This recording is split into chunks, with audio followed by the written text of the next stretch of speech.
back with Stephen Poloz, former governor of the Bank of Canada. And Stephen, of course, one of the big issues for everybody, not just in Canada, but in other countries, is affordability these days. Inflation hurts.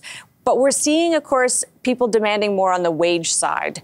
And that can become a bit of a self-fulfilling prophecy of embedding inflation. Well, from the affordability point of view, do you think people are more worried than they need to be?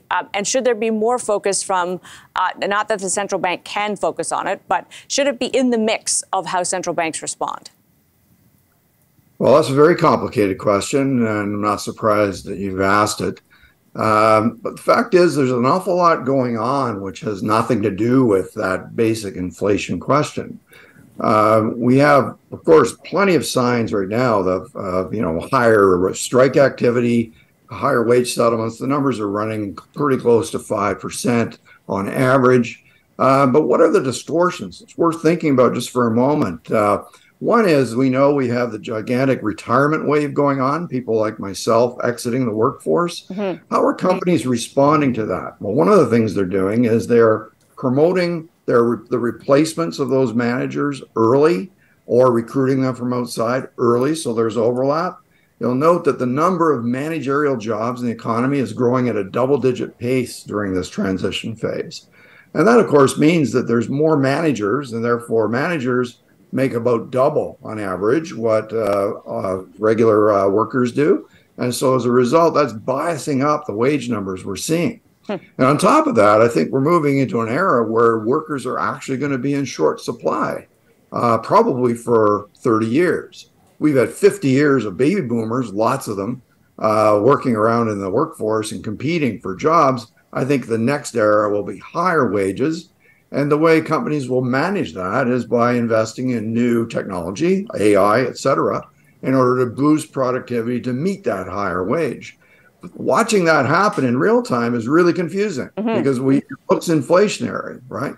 And so distinguishing between those things is probably not that possible. You kind of have to hedge against it. And all I'm arguing is that some of what we're seeing will actually prove to be disinflationary. The investment in IT services, especially in investment in digitization of companies. Right.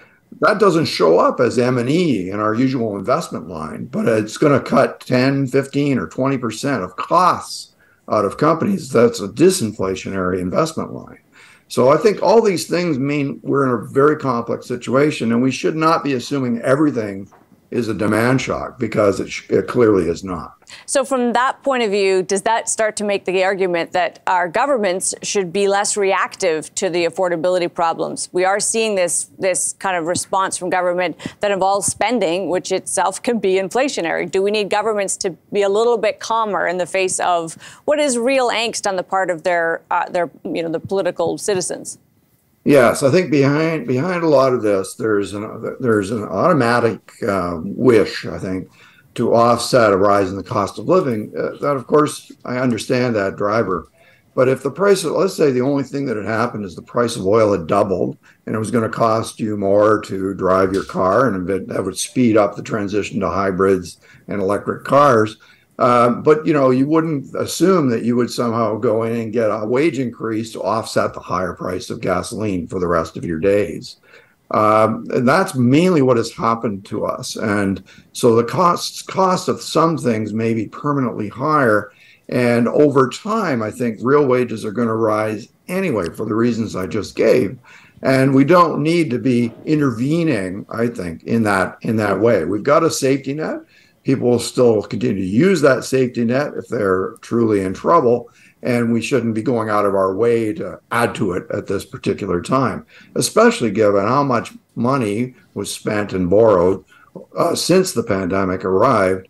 We've been running deficits during really good times for the economy, which is, as you say, adding to that underlying inflation pressure.